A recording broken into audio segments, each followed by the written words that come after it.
recording now. Okay. Okay. Yeah, it's recording. Okay, I'm ready. I see Okay. it. You want me to read it? If I will read, if I can read case 1 if you want to read case 2, and we can briefly Okay. go through questions. The first is about focus on learning communities. It says Sunnyside Elementary is a Title 1 school with grades K-5. 3 years ago, principal of this school was removed after a district investigation took complaints to the school board from parents and teachers. The complaining teachers and parents believe that the principal was not leading the school in practices that were conducive to high levels of learning. Teachers were also complaining that this principal's expectations were not reasonable and that evaluation procedures were not consistent.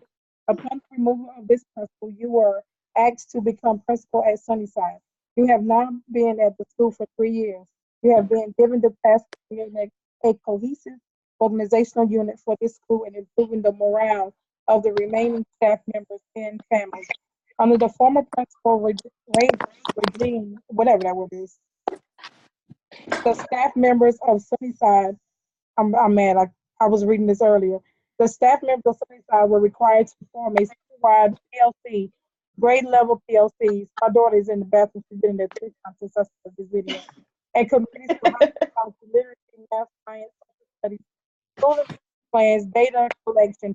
Staff members were weary of many meetings that were required of them. You discovered that they were no longer engaged in the learning that could come from PLCs and that the committees were no longer functioning in a time capacity. To gain their trust and demonstrate that you understand their frustration, you discontinue many of the non-essential committees and limited meetings to boost morale. Now, 3 years later, you find your staff departmentalized vertical articulation is a thing of the past, and teachers within the same grade level plan together but do not necessarily have the same vision for the learning. The morale amongst your staff, has definitely improved, and you feel that you have gained their trust. You will be retiring at the end of this year, but would like to improve the learning culture of your school. First question is, how would you reintroduce vertical articulation and the concept of PLC?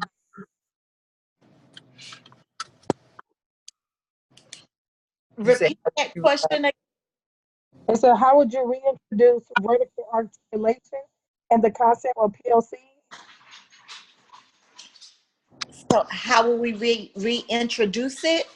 Yes, yes. Are you going to have the same staff members, or And is that? This is something that we can talk about, like how will we reintroduce PLCs to the school in a more positive manner?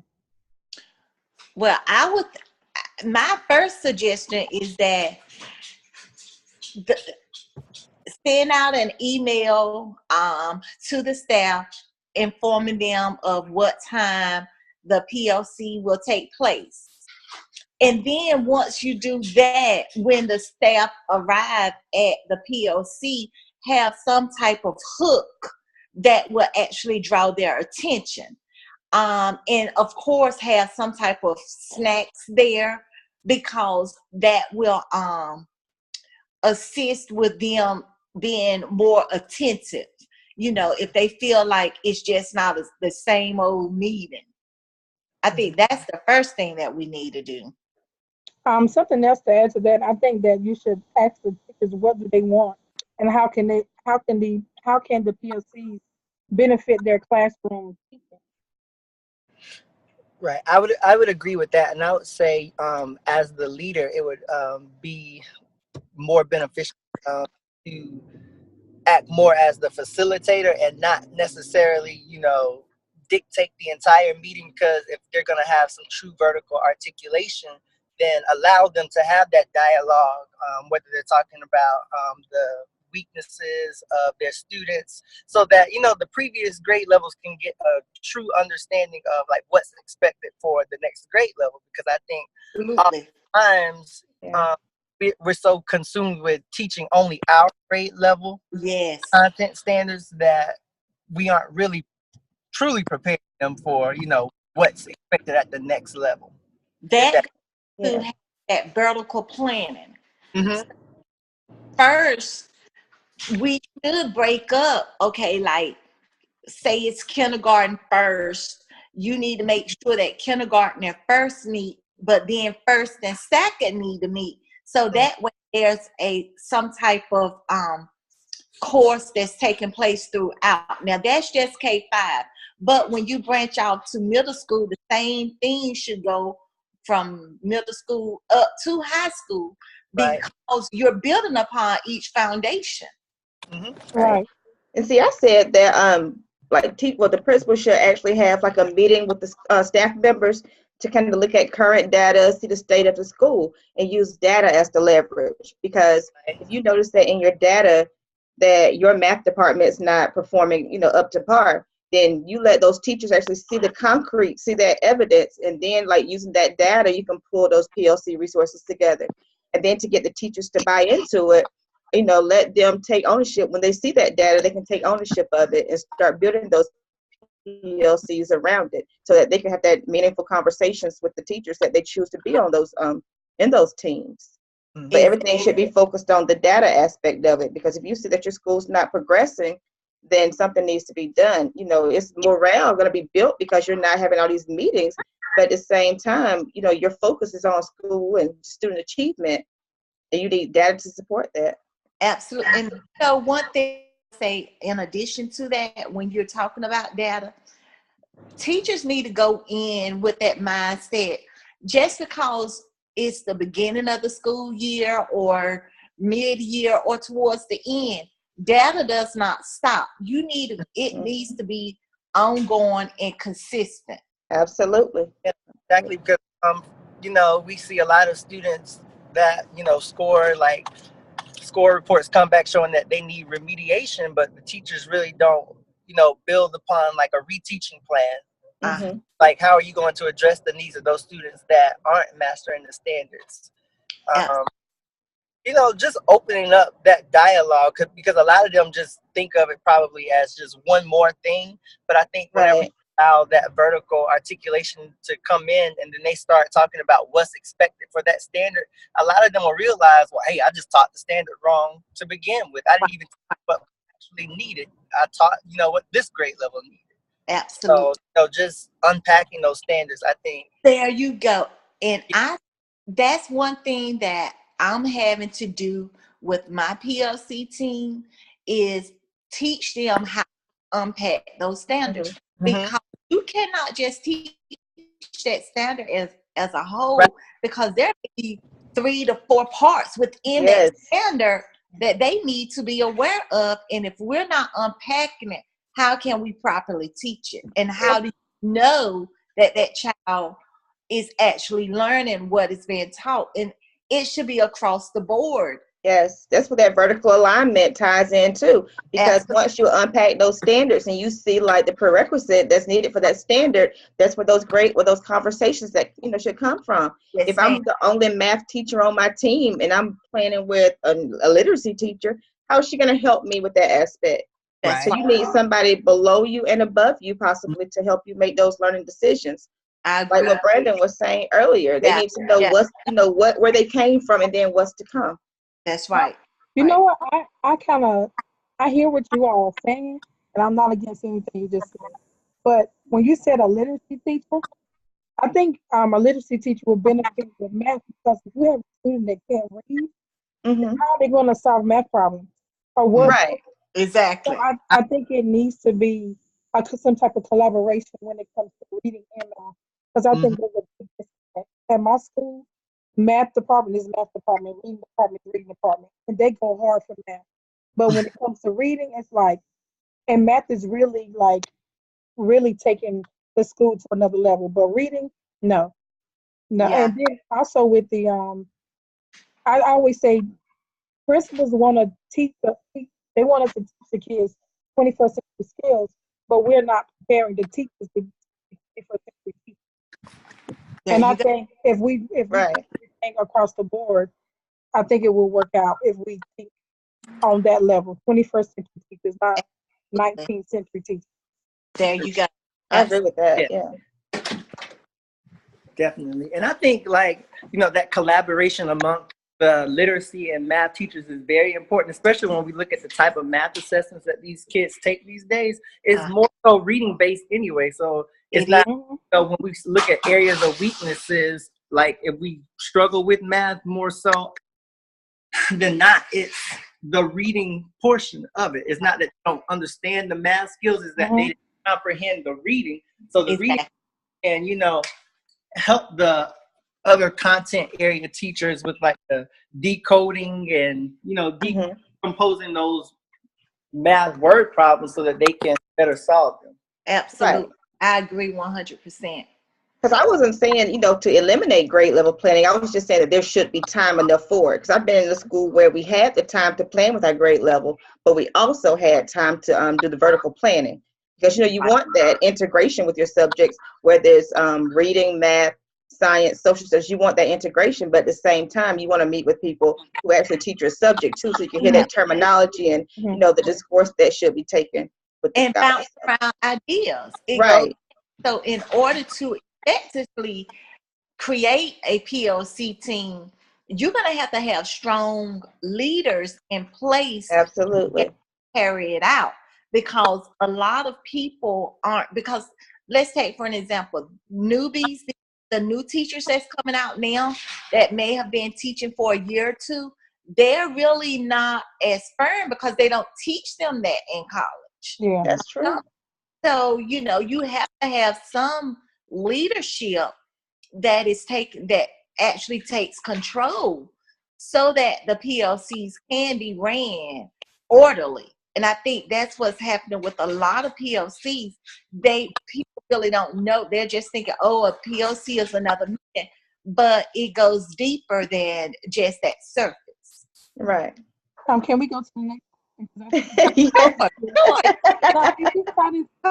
Yes. It says, how do you encourage teachers to work together with one shared vision for the school? And she talking to that question. So I just want to make sure that we record and that we have these questions covered. So good job, Sheree. For number 2. Okay. And the third question is, how do you ensure that the positive changes your school make are sustained after you are gone? I'm sorry, I didn't hear the third question. It says, how do you ensure that the positive changes your school makes are sustained after you are gone? Well, for that, to kind of skip to that third question, just kind of thinking ahead, you know how the schools have to post their school improvement plans on the website for like the visual, I guess like accountability purposes. You could go back and check on that to see that those PLCs that were established while you were there are still running and in place, and even go to like the I guess like maybe the meetings that they have. Sometimes I know some districts have the meetings to kind of that they hold for public and the stakeholders. You could go to kind of listen in to see that those things are still taking place.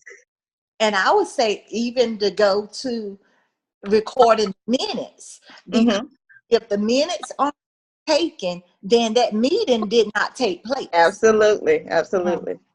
So I would definitely make sure that those minutes are aligned where, you know, you never know, someone will have to come in and look at your PLC notebook and say, okay, this is what was discussed, this is the outcome. So I would definitely say we need minutes to make sure that it's still running accordingly.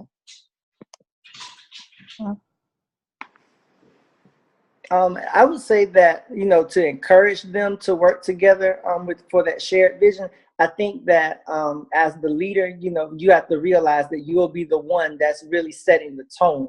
So, you know, your staff is going to basically make or break you. So you want to make sure that you're building those positive relationships. And I know that sometimes in the leadership roles, there come times with reprimands, but you have to be able to like build up to that point so that it doesn't bring down the culture that you're trying to build, because, you know, one toxic person can destroy. Oh, yeah. Absolutely. I definitely agree with that, Brandon. I do too.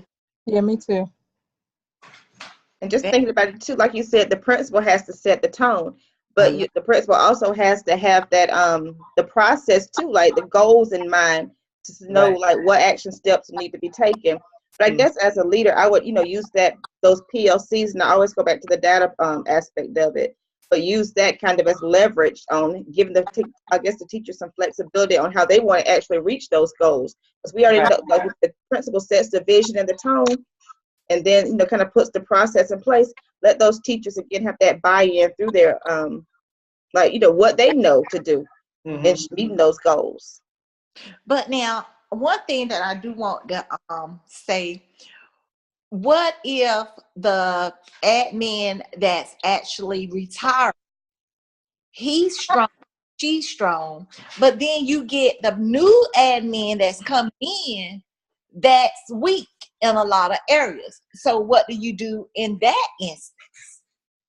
That's what I was just thinking, because I was thinking about our president right now.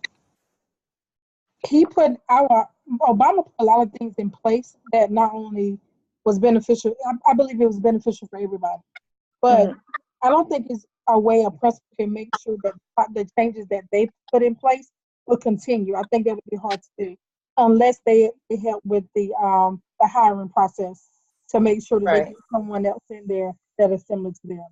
That's the only way I think they will be able to ensure that it's going to happen. And then a phase-in process too, where the old principal kind of takes like the mentorship over the new person coming in and phase them in. Right. That's a good idea. I agree with that 100%, because you're gonna have to have something concrete lined up to make sure that it's carried on accordingly. Absolutely. All right, y'all ready for the next one?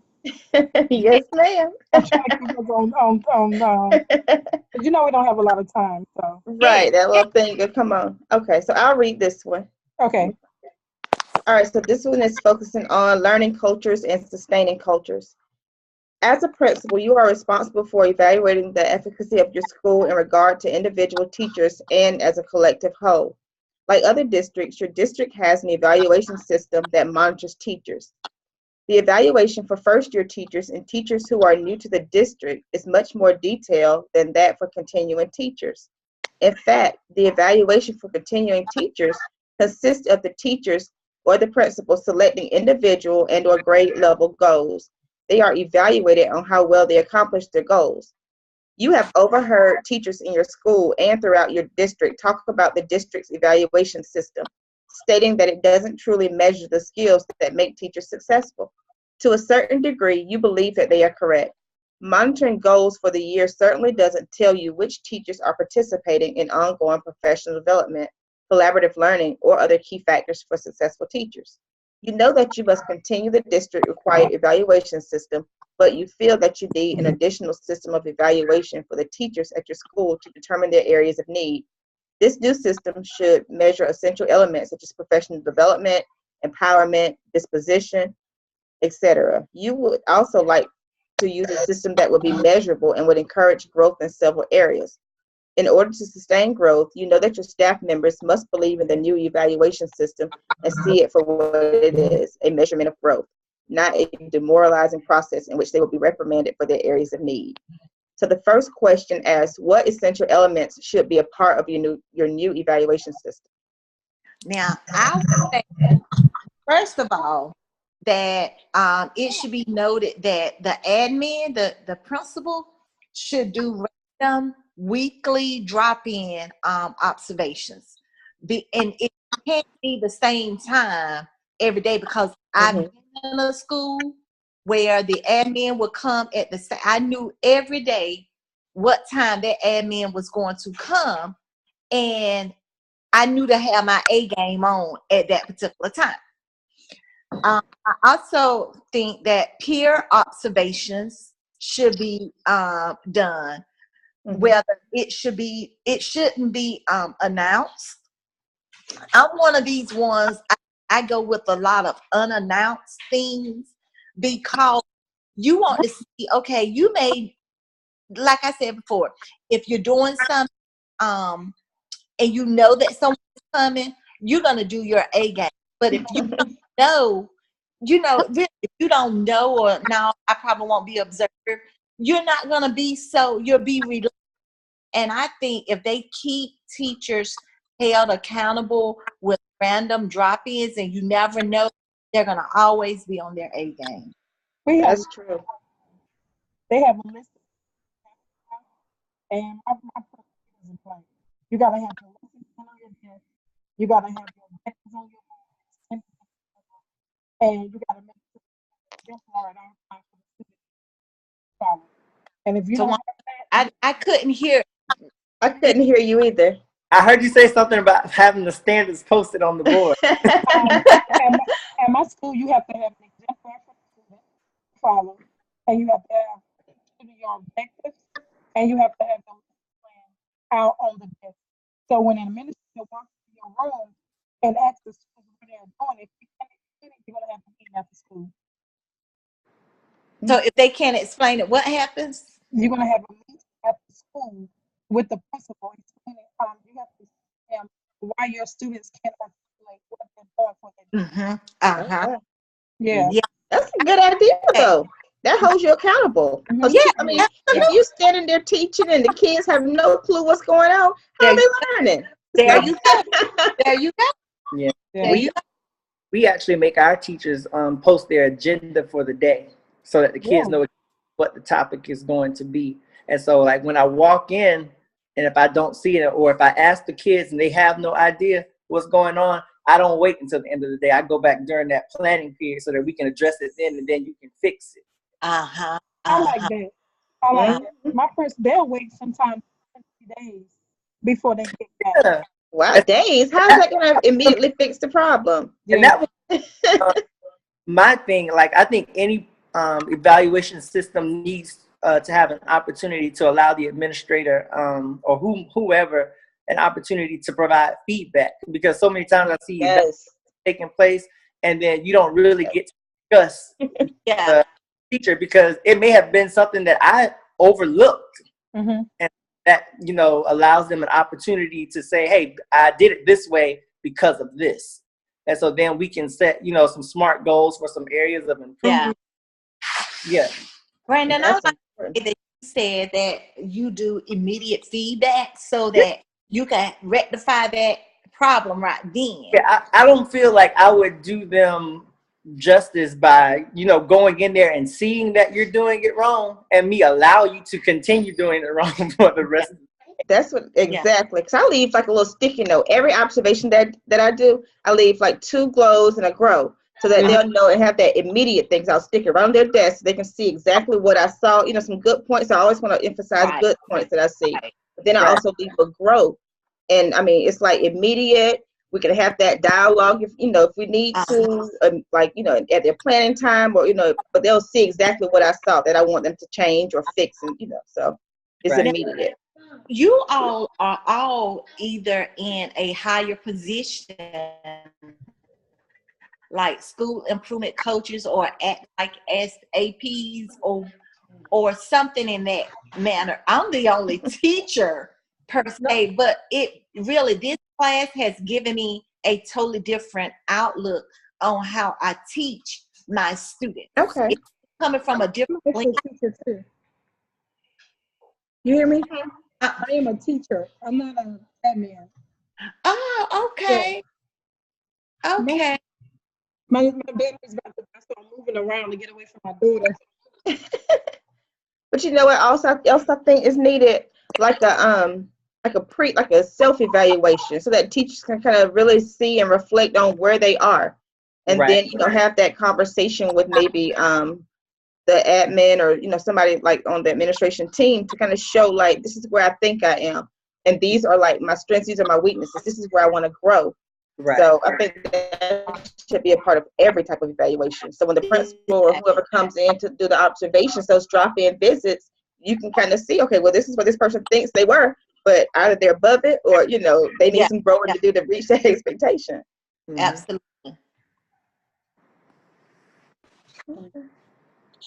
So what do y'all think so far? I think. Go ahead, honey. I want to say, questions about the case study. We have 2 more questions, I think, on that one. Okay. Yeah.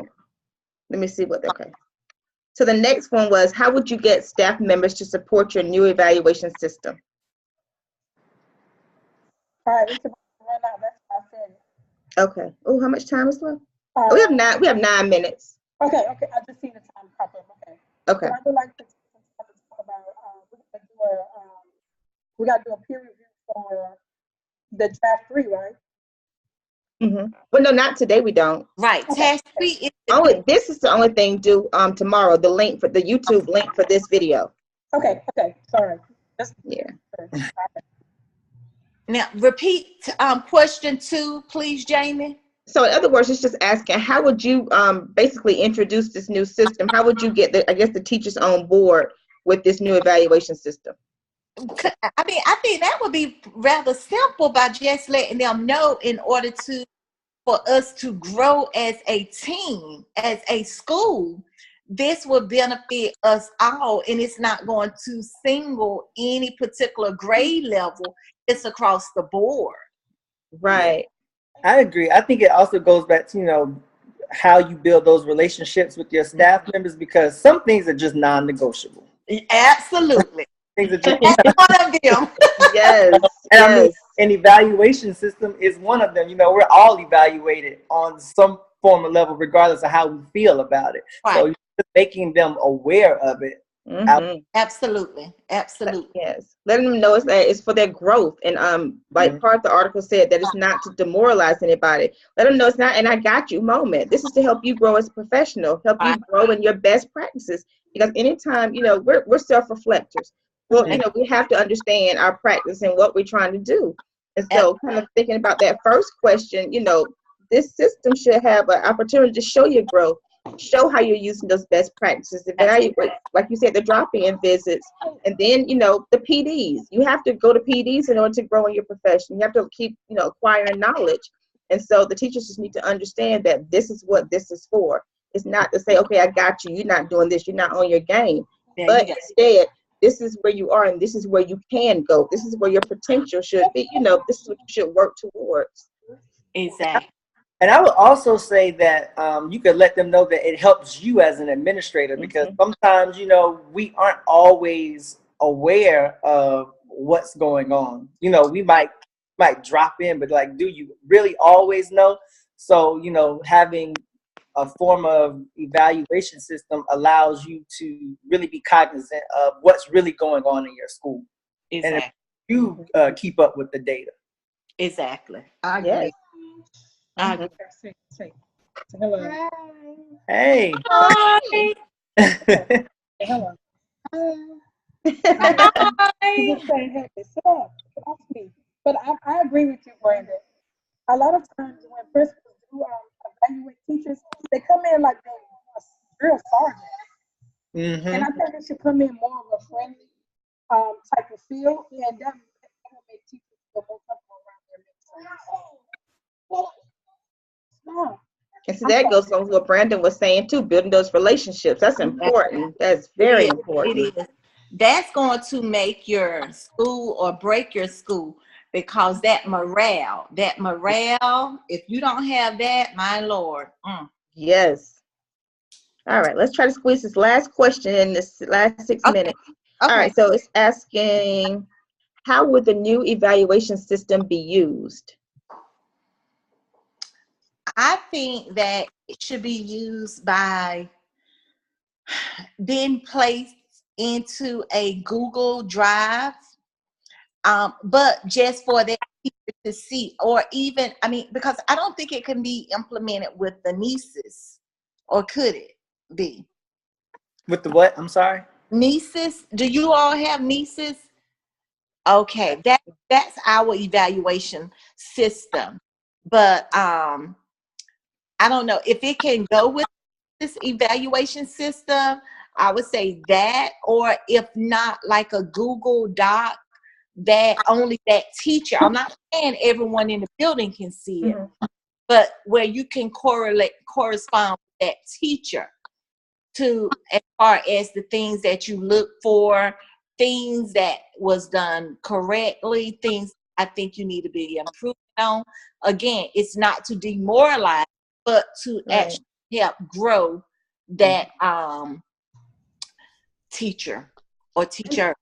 That's a good idea. And that's what I actually do, because when I go in to observe my math teachers, there's like a Google Drive form, and it goes, as soon as I complete it, I actually have it sent to them as well, so they can see exactly the things that I saw. They can, it's like a dialogue session where they could converse with me through that chat session as well. But also, just kind of thinking about it, it could be used for coaching sessions, because anytime, I've sent that form out to them, we always come back through our coaching and I talk about it with them. And that's that immediate feedback as well, being able to understand. Because like what Brandon was saying earlier, sometimes you may not know, the exact situation when you go into a classroom to do an observation. So being able to have those coaching and those debrief sessions helps a lot. So you can kind of see where, what aim they were going for, what were their mindset going into it. Absolutely. I agree with you, Jamie and Cherie. One of the things that you could do, you could get all the data together and see what areas all the teachers are struggling with. Then based on that, have somebody do a professional development that will address one need. Exactly. Yeah, I definitely agree. And that ties back to those PLCs, that using that data to support everything that we need to do. Absolutely. And I'm sorry. Sorry. I was gonna say, one thing that I've done is like I've had my teachers complete SMART goals, and the thing is like it's in a Google Doc, and so everybody can see it, but they don't know like what it is we're discussing once we get behind closed doors. All they know is that the goals are changing, because I understand that things happen. We have a big school district, so we get kids coming in that affect our numbers. But what I've learned is having like the SMART goals, and then having my teachers complete like reteaching action plans based on their goals, it allows our meetings to be more purposeful. I'm no longer meeting with you for the sake of saying, hey, we met. And so, and it's also not just like Jamie was saying, not just simply evaluating, but now we're actually having those coaching conversations as well. Exactly. Now, I do want to say before the time run up, now, once we have discussed our case study, then someone will send us the link to verify. You're on mute. Do one person send? My bad. Once I download once I download the video, I'm gonna upload it to YouTube and then send y'all the link. Okay. Yeah. Isn't there somebody else in our group? Christina. Yeah. Yeah. I send the link to the group. So. Yeah. Okay. Is she still in our group? Yeah. I think she is. She was texting. I know she asked for the link yesterday, and then when we agreed to I see where she texted this morning. So but I didn't get a text. I don't think you're in the group, because remember it was Liam or somebody. Yeah. So okay, so now what do I need to do? Do you have the app on your phone? Yeah, I got it. I send a request to you. Well, I have. Okay, I'll try to check it again. Okay. And I'll text you if I do it. Okay. I guess we need to make sure that we send Christina the link too, so she can see what we talked about. Yeah. Okay. All right, and I think this is the only thing that's due. So because from the conversation from Tuesday, I think she said just to put the link in that little thing or something. All right. Yeah. I certainly appreciate talking with you guys, and continue to enjoy your weekend. Thank you. Some work. All right. And yeah, I promise I'm not going to rush the meeting. I just want to make sure of everything. Oh yeah, that's good. We need a timekeeper. That's fine. Always. Look, because you have at least 2 or 3 talkers in this group. Oh, the baby, look at her. He said I'm bad, but I have. Go back over there and watch TV. I'm sorry, y'all. 1 minute. Y'all have a great day. You too. Thank you. Okay, thanks. All right. Bye.